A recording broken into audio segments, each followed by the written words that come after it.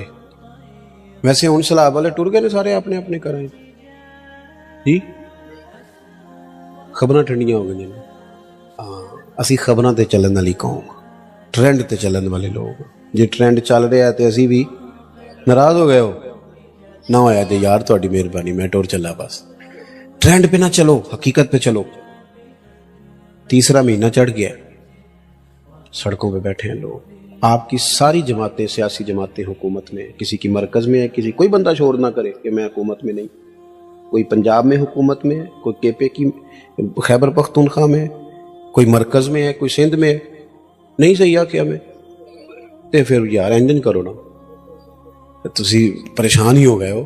میں سیاست ساری سمجھتا ہوں پر سیاست کرتا نہیں ہوں, کیونکہ ہم نے ہر دکھ کو محبت کا تسلسل سمجھا.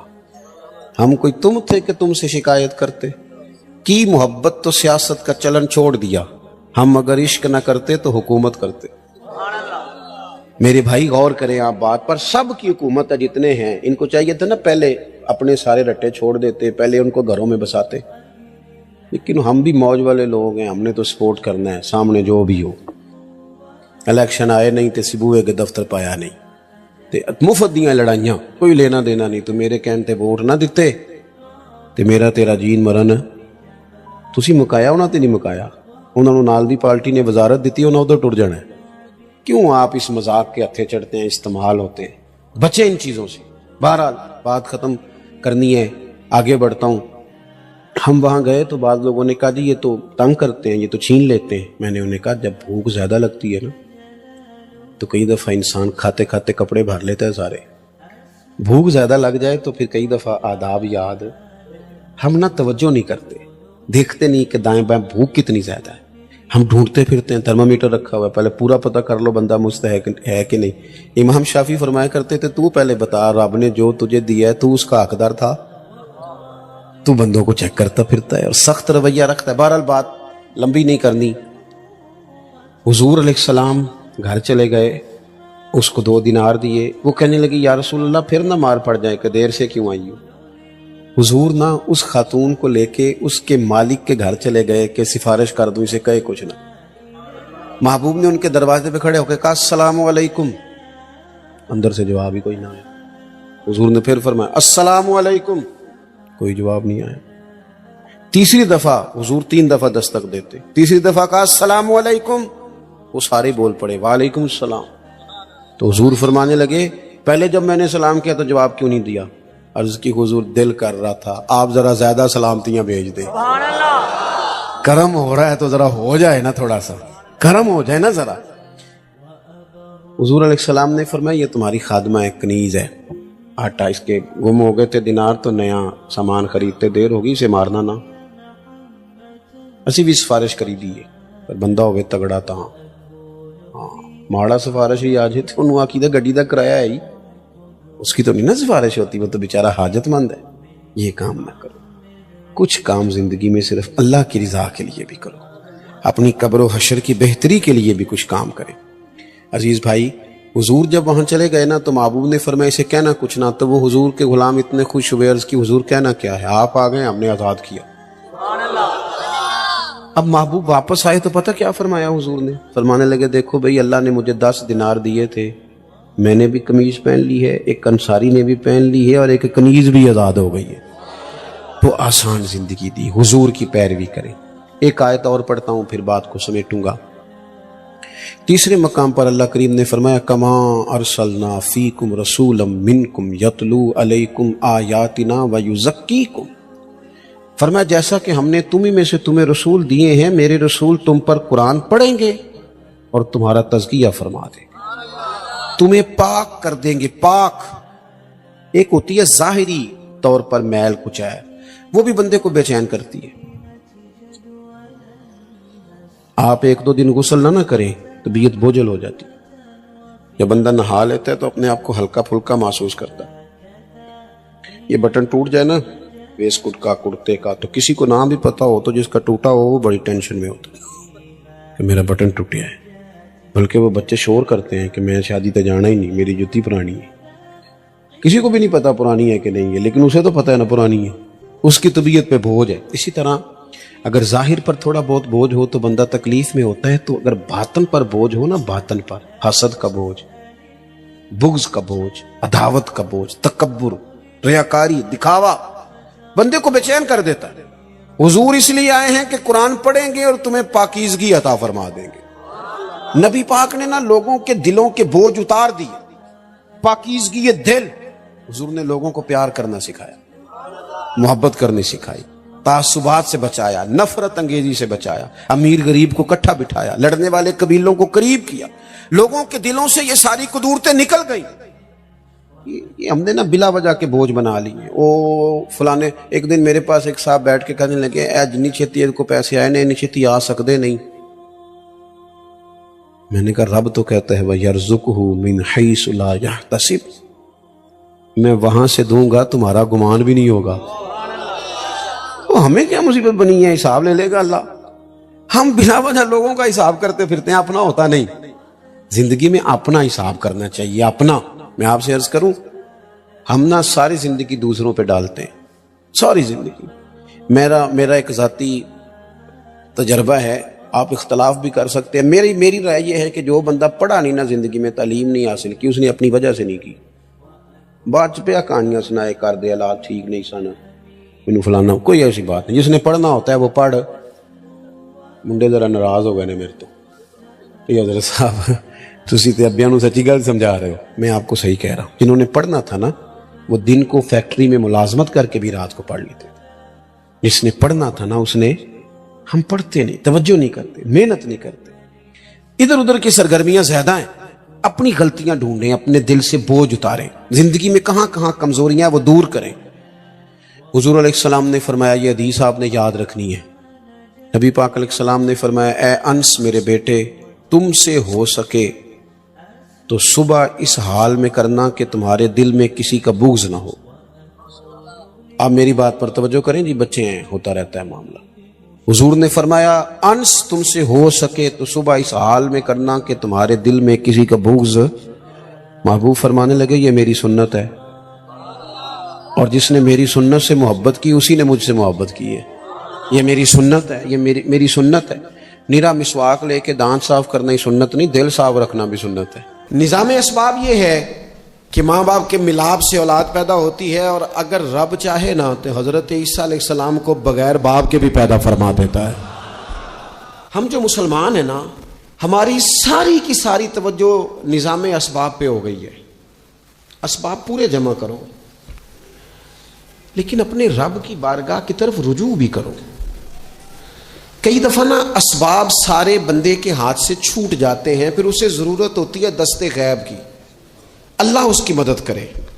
جو آیہ کریمہ میں نے قرآن مجید کی پڑھی ہے اس میں اللہ کریم نے فرمایا یا ایھا الذین آمنوا توبوا الی اللہ توبۃ نصوحا، اے ایمان والو اپنے رب کی طرف رجوع کرو، اپنے رب کی بارگاہ میں توبہ کرو، پر توبہ سچی کرنا. رجوع الی اللہ کرو، اللہ کی طرف رجوع کرو. بعض اوقات سارے نظام ختم ہو جاتے ہیں، نظام اسباب. اس وقت ضرورت ہوتی ہے رجوع الی اللہ کی، کہ نظام غیب آئے. حضرت سارہ رضی اللہ تعالی عنہا جو جناب ابراہیم علیہ السلام کی اہلیہ ہیں، آپ ایک رستے سے گزر رہی تھیں. حضرت ابراہیم علیہ السلام آپ کے ساتھ تھے. تو جس رستے آپ تشریف لے جا رہے تھے اس رستے میں بادشاہ بڑا ظالم تھا. وہ معاذ اللہ تعالیٰ ثم معاذ اللہ عورتوں کو گرفتار کر لیتا اور اپنی بدباطنی کا ثبوت دیتا. وہاں سے جناب سارہ گزری. مسند امام احمد بن حنبل سے یہ حوالہ عرض کر رہا ہوں. حضرت سارہ کو اس نے گرفتار کر لیا. جب وہ جناب سارہ کی طرف بڑھنے لگا تو اب وہ جتنے اسباب تھے نا اس وقت کے وہ سارے اختیار کیے گئے، لیکن اس بادشاہ سے جان نہیں چھوٹی. جب وہ بڑھنے لگا تو جناب سارہ نے پھر رب کریم کی طرف رجوع کیا. مصلی پہ بیٹھ گئی، کہنے لگی مالک اب تو ہی کرم فرمانے والا ہے. آپ نے اس درد سے دعا فرمائی کہ وہ بادشاہ زمین پر بے ہوش ہو کے گرا اور تڑپنے لگا. قریب تھا کہ وہ مر جائے. تو حضرت سارہ پھر مصلی پہ بیٹھی اور اپنے مالک کی بارگاہ میں عرض کرنے لگی مالک اگر یہ مر گیا تو مجھ پہ الزام آئے گا کہ میں نے مارا ہے، اسے مارنا بے ہوش ہی فرما۔ وہ بے ہوش ہو گیا، تھوڑی دیر کے بعد ہوش آیا تو پھر آپ کی طرف بڑھنے لگا تو آپ نے پھر اللہ کی جانب رجوع کیا۔ جب دوبارہ رب کریم کی جانب رجوع کیا تو پھر وہ بے ہوش ہوا۔ کئی دفعہ وہ کوشش کرتا، لیکن آپ جب اپنے مالک کی بارگاہ میں ہاتھ اٹھاتی تو بے ہوش ہو کے گر پڑتا۔ بالآخر آپ سے معافی بھی مانگی، آپ کو آزاد بھی کیا۔ ایک وقت ایسا آتا ہے جب سارے اسباب جواب دے جاتے ہیں۔ ہم مسلمان ملک میں رہتے ہیں، کچھ باتیں بڑی خوب ہیں۔ میں نے دیکھا ہے کہ ڈاکٹر جب سمجھ جاتا ہے نا کہ رپورٹس، ادویات، ٹیسٹ اب اس نتیجے پہ پہنچ گئے ہیں کہ شاید یہ مریض بچے گا نہ، تو چونکہ مسلمان ملک ہے تو میرے وطن کے ڈاکٹر ایک خوبصورت جملہ بولتے ہیں، مجھے بڑا پسند ہے۔ وہ یہ نہیں کہتے اب کچھ نہیں ہو سکتا، وہ کہتے ہیں آپ دعا کریں۔ کیا مطلب کہ اب رجوع اللہ کا وقت آ گیا ہے۔ ہمارے پاس جو شعور تھا، علم تھا، وہ ہم نے خرچ کر دیا۔ اب ٹائم ہے کہ رجوع اللہ کریں، آپ اللہ کی بارگاہ۔ یہ بڑا خوبصورت جملہ ہے، اچھی باتوں کا بھی تو ذکر کرنا چاہیے نا۔ یہ خوبصورت جملہ ہے کہ آپ دعا کریں۔ ایک وقت آتا ہے جب دعا کی ضرورت ہوتی ہے، دست غیب کی ضرورت ہوتی ہے۔ نبی پاک علیہ السلام 313 کو لے کے جب میدان میں آئے تھے تو ظاہری اسباب تو یہ تھے کہ 1000 سے مقابلہ کیسے ہوگا، تو پھر میرے کریم نے پتہ کیا کیا، حضور نے پھر رب کریم کی طرف رجوع فرمایا، اور پھر اللہ کی مدد فرشتوں کی صورت میں آئی۔ ایک خاتون تھی حضرت زنیرہ رضی اللہ تعالی عنہ، یہ صحابیہ ہیں، یہ مسلمان ہو گئیں۔ کفار نے انہیں مارا، تکلیف تھی، بڑی اذیت سے گزری، یہاں تک کہ ان کی بینائی چلی گئی۔ جب نظر آنا بند ہو گیا نا تو دور تھا مکے کا، کفار کی عورتوں نے معاذ اللہ تانا دیا کہ دیکھا نا لات و منات، یہ ان کے بتوں کے نام ہے، معاذ اللہ لات و منات تیری نظر لے گئے، اب تو کیا کرے گی؟ تو انہوں نے جب یہ تانا دیا تو جناب زنیرہ رضی اللہ تعالیٰ عنہ نا ایمان، عقیدہ، یقین، توکل، اللہ کی بارگاہ کی طرف رجوع، سارے حوصلے جمع کر کے کہنے لگی چپ کرو، اگر میرا رب چاہے گا تو اسی طرح میری آنکھیں واپس لوٹا دے گا، پورے توکل سے۔ اور پھر آپ نے دعا مانگی، اے اللہ مہربانی فرما، یہ مجھے تانا دیتے ہیں کہ اگر تو نے دل مسلم کی دل جوئی نہیں تو تانا دیں گے بت کے مسلم کا خدا کوئی نہیں، مالک مہربانی فرما۔ وہ رجوع اللہ کیا، رات کو سوئی تھی تو آنکھوں میں روشنی نہیں تھی، جب صبح اٹھی تو دونوں آنکھوں کو اللہ نے روشن فرما دیا تھا۔ میں عرض کر رہا ہوں کہ وقت ہے ہمارے اوپر کہ اب ہمیں اپنے رب کی بارگاہ کی طرف رجوع کرنا چاہیے۔ جب بندہ اللہ کی جانب رجوع کرتا ہے نا، نبی پاک علیہ السلام نے فرمایا جب تم استغفار کرتے ہو نا تو اللہ ہر مشکل سے نکلنے کے لیے تمہیں رستہ عطا فرماتا ہے، اور اللہ تمہیں وہاں سے رزق عطا کرتا ہے جہاں سے تمہارا کبھی گمان بھی نہیں گیا ہوتا۔ کبھی نہ توجہ کریں، جب پوری طرح ٹوٹ جائیں نا پھر توجہ کریں رب کی جانب، جب پوری کوشش کریں کام نہ ہو تو پھر بیٹھ جائیں اپنے مالک کی بارگاہ میں، مالک اسباب جمع کر لیے، اب تو مدد فرما۔ جب پوری طرح حضرت ابراہیم علیہ السلام کے پاس مہمان بڑے آیا کرتے تھے، مہمان نواز بھی بڑے تھے، بغیر مہمان کے کھانا ہی نہیں کھاتے تھے، بڑے مہمان نواز تھے۔ تو قحط پڑ گیا مصر میں، غلہ ہی نہیں ملتا۔ حضرت ابراہیم کا ایک دوست تھا، آپ فلسطین میں تھے، وہ مصر میں تھا، آپ نے اس کے پاس اونٹ بھیجے کہ 4-5 اونٹوں پر غلہ اناج رکھ کے مجھے روانہ کر تاکہ میں اپنے جو میرے پاس مہمان جمع ہیں ان کو کھانا تو دے سکوں۔ وہ اونٹ روانہ ہو گئے، حضرت حکیم الامت مفتی احمد یار خان صاحب رحمۃ اللہ لکھا ہے، چلے گئے اونٹ۔ اب مہمان جمع ہیں، ان کو بھی خبر دے دی گئی ہے کہ آپ فکر نہ کریں، غلہ مصر سے آنے لگا ہے، کھانا ملے گا۔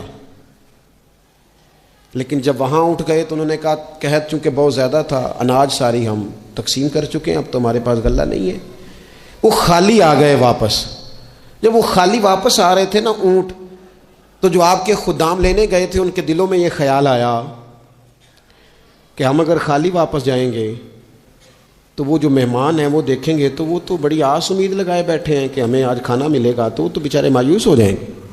انہوں نے اس طرح کیا کہ رستے میں کچھ ریت بھر لی ان بوریوں میں اور اونٹوں پہ ان کو رکھ لیا تاکہ پھر جا کے حضرت ابراہیم سے عرض کریں گے، وہ خود ہی لوگوں کو سمجھا دیں گے، ایسے خالی اونٹ لے جانا بہتر نہیں۔ حضرت حکیم الامت رحمۃ اللہ علیہ لکھتے ہیں کہ حضرت ابراہیم علیہ السلام آرام فرما تھے، خدام نے جا کے اندر جہاں وہ سامان رکھا جاتا تھا وہاں ریت سے بھرے ہوئے بوریے رکھ دیے، وہ چلے گئے۔ حضرت ابراہیم کی زوجہ جناب ہاجرہ اٹھی، انہوں نے کہا میں منہ کھولتی ہوں، گلے کا گندم پیستی ہوں، کھانا بنا کے دیتی ہوں۔ جب انہوں نے منہ کھولا نا اس کا، بوری کا، دوڑے کا، اس بوریے کا، تو کہتی ہیں اتنی بہترین گندم نکلی کہ میں نے زندگی میں کبھی نہیں دیکھی تھی۔ پیسی گئی، پکائی گئی، کھانا چلنے لگ گیا۔ حضرت ابراہیم علیہ السلام بیدار ہوئے، دیکھا لنگر چل رہا ہے، مخلوق خدا کھا رہی ہے، دنیا آوے تے کھا جاوے تے راضی ہوئے بلا، لوگ کھا رہے ہیں، چل رہا ہے سلسلہ۔ تو حضرت ہاجرہ، وہ خواتین گھر میں کچھ چیز آئے نا تو کہتی ہیں اس دفعہ چاول بڑے اچھے آئے، اس دفعہ گندم بڑی اچھی آئی، یا ٹپ اس کے آیا، یہ بڑا عمدہ ہے۔ تو حضرت جناب ہاجرہ رضی اللہ تعالی عنہ حاضر بارگاہ ہو کے عرض کرنے لگی، یہ جو آپ کا مصری یار ہے نا، اس نے جو گندم بھیجی ہے بڑی کمال ہے۔ تو حضرت ابراہیم تو جانتے تھے بات کو، فرمانے لگے یہ میرے مصری یار نے نہیں بھیجی، یہ میرے عرش